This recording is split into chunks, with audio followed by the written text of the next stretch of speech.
a fellow YouTubers, using the webcam on the laptop again. So I decided, instead of totally getting rid of my channel, that I am going to just use it for academic purposes and studying, well, academia.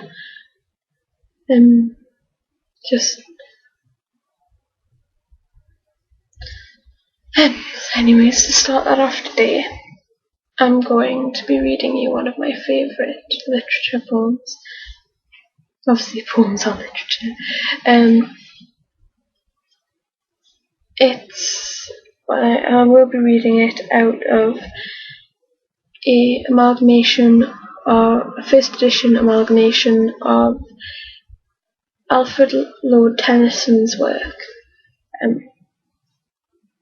Don't know if you can see that. It is a gold-gilded first edition, I believe, printed in the year 1893, so it's even older than my own house. My mother recently bought a lot of first editions and early collections. She currently has a lot of H.G. Wells first editions that she is quite enamoured of getting, and she's a good bidder on eBay.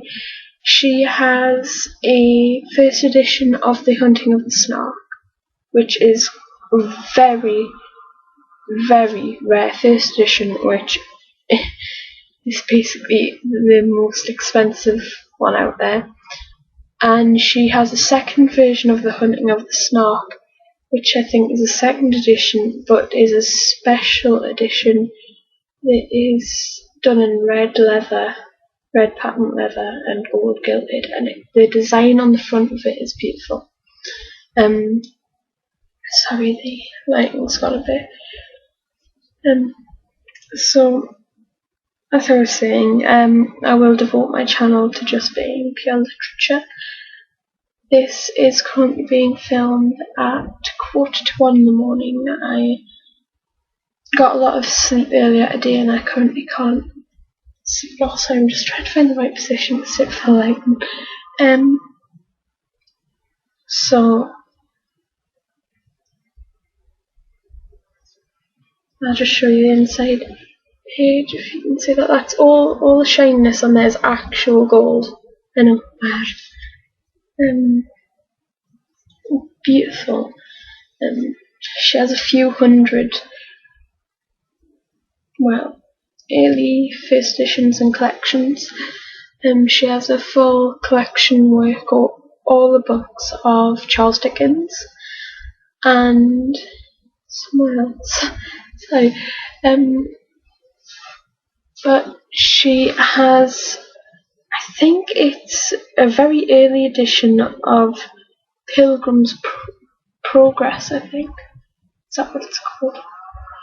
And that, it's a big book. It's about that thick by about that long, and kind of like that high.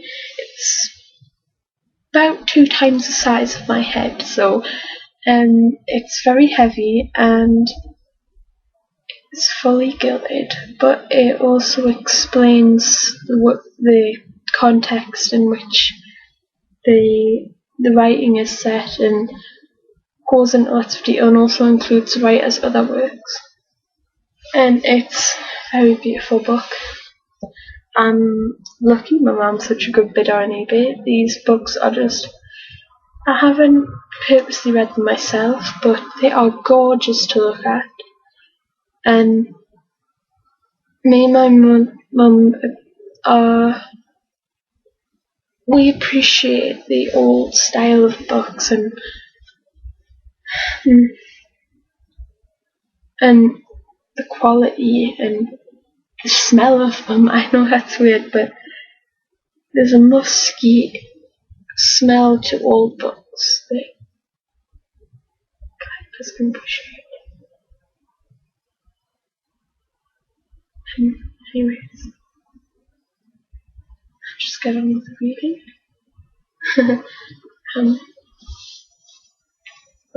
It's got even darker grey. Oh, that's a bit better. So, the poem I shall be reading is Lady of Shallot.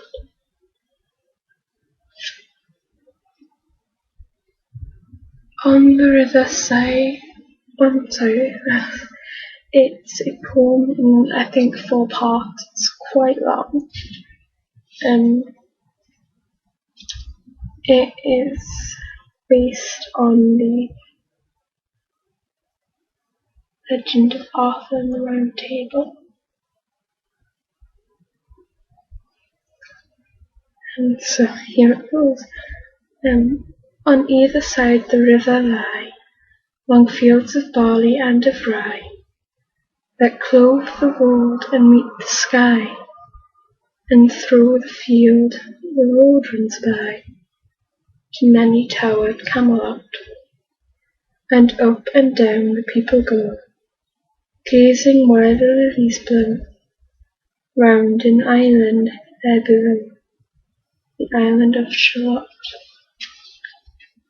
Willows widen, aspens quiver, little breezes dusk and shiver, throw the wave that runs forever by the island in the river, following down to Camelot. 4 grey walls and 4 grey towers overlook a space of flowers, and the silent island bowers, the Lady of Shallot. By the margins willow veiled, slide the heavy barges trailed by slow horses and unhailed, the shallot flithen, silken sailed, skimming down to Camelot. But who hath seen her wave her hand, or at the casement seen her stand?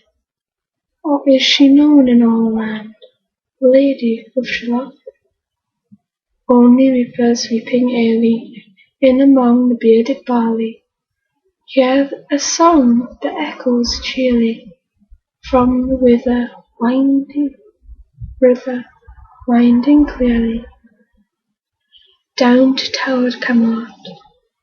And by the moon the reaper weary, piling sheaves in uplands airy, listen, whispers, 'tis the fairy Lady of Shallot.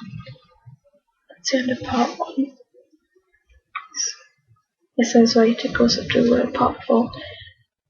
It's quite a detailed book, as it's quite small writing. See, it's about 2 milliliters for a capital letter and about 1.5 milliliters for a single letter. There she weaves by night and day a magic web with colours gay. She has heard a whisper say, a curse is upon her if she stay to look down to Camelot. She knows not what the curse may be, or she weaveth steadily, and so she weaveth steadily, and little other care hath she, Lady of Shallot. And morning through a mirror, I'm not concentrating, very slightly tired. And moving through a mirror clear that hangs before her all the year, shadows of the world appear. There she sees the highway near, winding down to Camelot.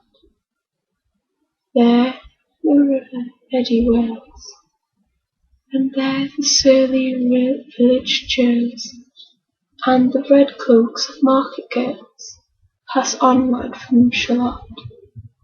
Sometimes a troop of damsels glad, an abbot on an ambling pad, Sometimes a curly shepherd lad, or long-haired page in crimson clad, goes by to towered Camelot, and sometimes through the mirror blue the knights come riding two and two. She hath no loyal knight untrue, Lady of Shalott, but in her web she still delights to weave the mirror's magic sights, for often through the silent nights a funeral with plumes and lights, and music went to Camelot. Or when the moon was overhead, came two young lovers lately wed. I am half sick of shadows, said the Lady of Shalott. That's it, part 2. I'm just doing this for time markers, just so that when I finish each part people can pause it, and when they want to listen to the rest of it, just continue that way. Sorry. Shall continue. A bow shot from her bower eaves, he rode between the barley sheaves. The sun came dazzling through the leaves, and flamed upon the brazen greaves of bold Sir Lancelot. A red cross knight forever kneeled to a lady in his shield, sparkled on the yellow field beside remote Shallot. The gemmy bridle glittered free, like to some branch of stars we see, hung in the golden galaxy. The bridal bells rang merrily as he rode down to Camelot, and from his blazing baldric slung a mighty silver bugle hung, and as he rode his armour rung beside remote Shalott. All in the blue unclouded weather, thick jewelled shone the saddle leather, the helmet and the helmet feather burned like one burning flame together as he rode down to Camelot. As often through the purple night, below the starry clusters bright, some bearded meteor, trailed light, moves over still Shalott. Sorry, check I'm not having a nosebleed. Sometimes I doze. It feels like it does, but it's not. His broad clear brow in sunlight glowed, on burnished hooves his war horse trode, from underneath his helmet flowed his coal black curls as on he rode down to Camelot. From the bank and from the river he flashed into the crystal mirror, nearer, nearer, by the river. Sounds so nice. It's raining. Don't know if you can hear it. I can hear it bouncing off the solar panels on the roof, because my room is the highest point in our house, and it's the 3rd floor, but it's actually in the roof. Like so. How do I explain it? The walls of my room, you've got that wall straight. That's like the doors right there. That wall's straight like this. Or should I go make it more obvious, so make it look like, but I have to do it from the opposite side. Like if I was explaining it, I go like that because the wall's there. But in order to show you from my perspective of viewing it, I have to do it on the opposite side. I've got the straight wall there, straight ceiling up until about 2/3 through the room, and then it molds into the diagonal part of the roof. It's like that's so if the sorry, I'm trying to do this. Yes. I'll do this. That's one. Right. Roof, roof. Top ceiling, roof point, and then the two other walls are straight. Anyways, oh my god, let's see. This is probably the most famous bit of the poem, and it's one I could probably recite off heart if I was really wanting to, but currently I'm not. She left the web, she left the loom, she made 3 paces through the room. She saw the water lily bloom. She saw the helmet and the plume. She looked down to Camelot. Out flew the web and floated wide. The mirror cracked from side to side. The curse has come upon me, cried Lady of Shalott. So that's the end of part 3. Part 4, and at the end of this I will explain basically what happens in the story and what some of the words might mean, or explain what some of the statements mean. In the stormy east wind straining, the pale yellow woods were waning, the broad stream in his banks complaining, heavily the low sky raining, over towered Camelot. Down she came and found a boat, beneath a willow left afloat, and round about the prow she rode, the Lady of Shalott. And down the river's dim expanse, like some bold seer in a trance, seeing all his own mischance, with a glassy countenance, did she look to Camelot. And at the closing of the day, she loosened the chain, and down she lay. The broad stream bore her far away, the Lady of Shalott. Lying robed in snowy white, that loosely flew to left and right, leaves upon her falling light. Through the noises of the night, she floated down to Camelot, and as the boat head wound along the willowy hills and fields among, they heard her sing her last song, the Lady of Shalott. Heard a carol, mournful, holy, chanted loudly, chanted lowly, till her blood was frozen slowly, and her eyes were darkened wholly. Turned to towered Camelot. For ere she reached upon the tide, the first house by the waterside, singing in her song she died, the Lady of Shalott. Under tower and balcony, by garden wall and gallery, a gleaming shape she floated by, dead pale between the houses high, silent into Camelot. Out upon the wolves they came, knight and burgher, lord and dame, and round the prow they read her name, the Lady of Shalott. Who is this, and what is here?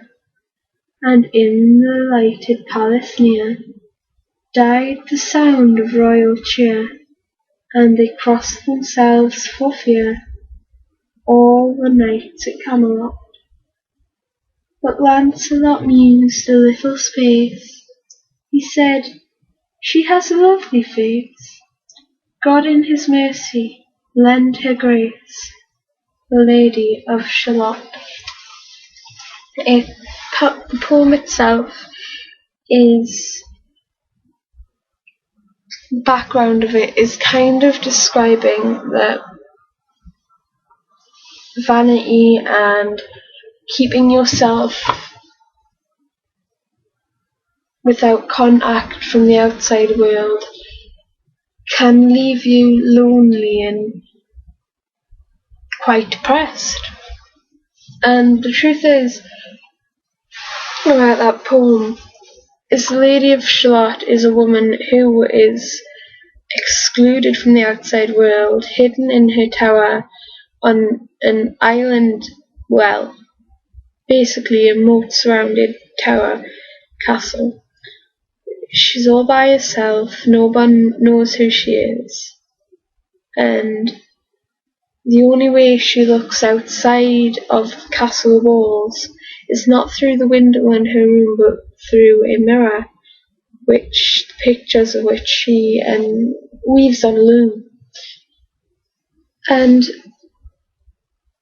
she doesn't expect to ever want to go outside, and so she kind of forces this made-up curse upon herself to not be able to leave for fear of death, and not knowing the outside world that she's too scared to come in contact with. And she sees Sir Lancelot, and she falls in love with him unexpectedly. And of course, as it says, she left the web, she left the loom, she took 3 paces across the room. She wanted to go against herself and see him properly instead of in a reflection. She wanted to meet him, and unfortunately, due to what might be her own insanity of keeping herself away from the world, she can't handle what she's done. She regrets what she's done by just leaping out and going to see him through her bedroom window, and she feels that she's going to die. She basically, in her mind, she thinks that by doing that she has fulfilled a curse upon her, that she is going to pass away, that she's got very little time left on earth. And so she leaves her tower in the hopes of maybe meeting Sir Lancelot. She finds a boat and takes it, writes her name upon the boat for anybody who finds her in it, and she goes down to Camelot following the course of the river. Basically, she lays depressed in the boat and basically freezes to death because of the cold and not having anything on her, and just going through a cold, rough winter with just basically a thin dress on. And by the time she gets there, she's frozen so much she's actually died, whether it's meant to be through her own fault of belief, or that she's actually properly frozen to death. And nobody knows who she is, and so when she comes upon the boat in Camelot, they're wondering who this woman is. Who is she? We've never seen her before. She's pretty, but what is she? Is she some form of curse? Has she brought plague? Why is she dead? Why is someone so pretty, so beautiful, dead?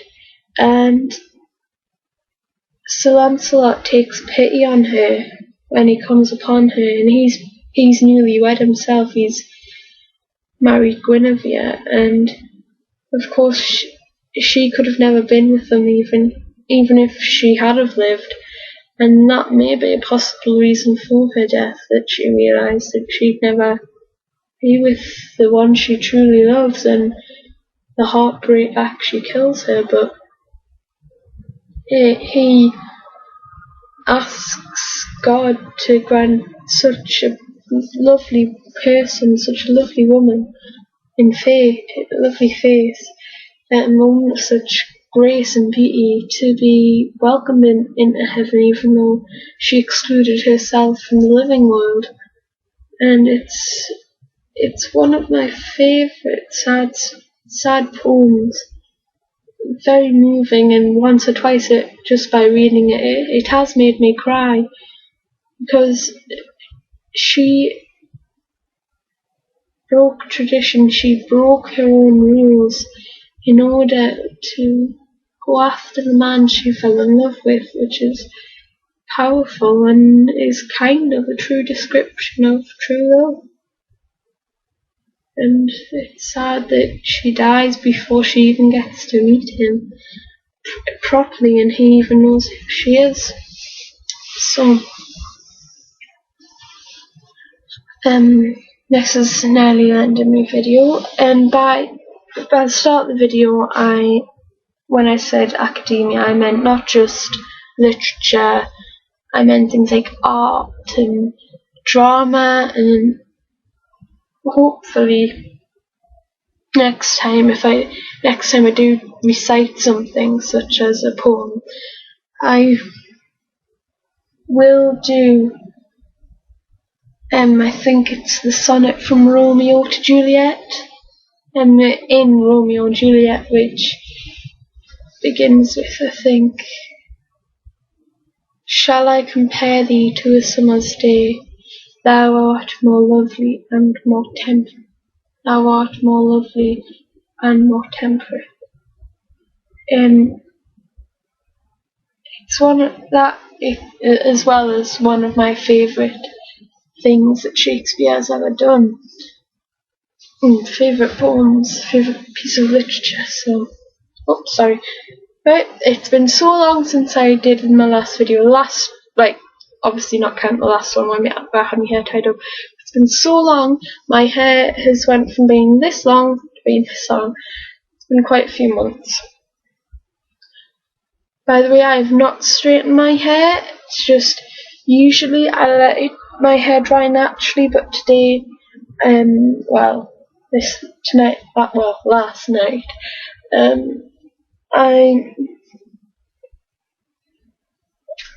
after coming straight away after coming out of the shower, I hair dried my hair, brushed it, and then brushed over at one side and then brushed back over at the other, and must have brushed my hair about 1,000 times, but it looks quite nice once.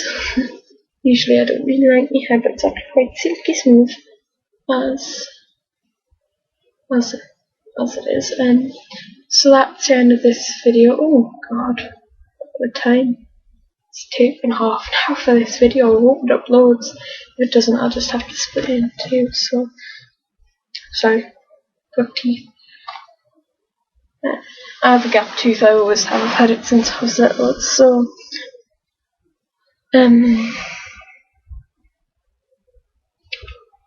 yeah, whenever I see pictures of myself smiling, that's why I don't tend to smile full teeth, because all I can think is, look at that horse, look at that Geordie horse going on.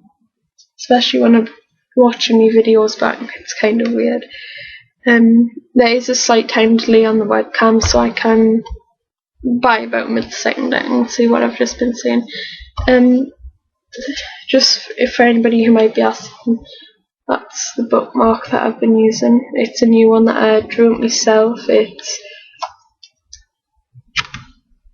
Supernatural, and that's Sam and Dean on the front, and they've just got a demon's track behind them. So yeah, I've been doing a lot of my own bookmarks, and I do have a laminator at home, so that's why I do also chibi bookmarks, and that kind of sit outside like a paper chain kind of thing sitting outside. So they sit outside the book or hang outside the book, not quite good. I've also been doing what can be used as key rings as well. So if anybody, whether you want a key ring or a phone charm or a bookmark or something along that lines where I draw it and it can be laminated and be used as something, I don't know, maybe even a little, I don't know, well, anything really, even if it's you want us to do a card or something for someone, say it's your friend's birthday or something, I will do that. So I'm selling them. We'll have to buy them, obviously. I'm not going to just give them out for free, but if you do want something like that, or you want an examples video of stuff, I think I did a video of some of them last time. So if you want anything like that, comment below. If I don't know you at my school or something, or in real life, comment below with yes, like I would like this, and then I'll PM me us, and then tell me the details of like what kind of show or TV show or what you want on it, and and then you'll just private message me your address and I'll send it to you. Obviously you'll have to send us money or something, like send us money through the post, so you will get my address. But yes, that's it. Bye.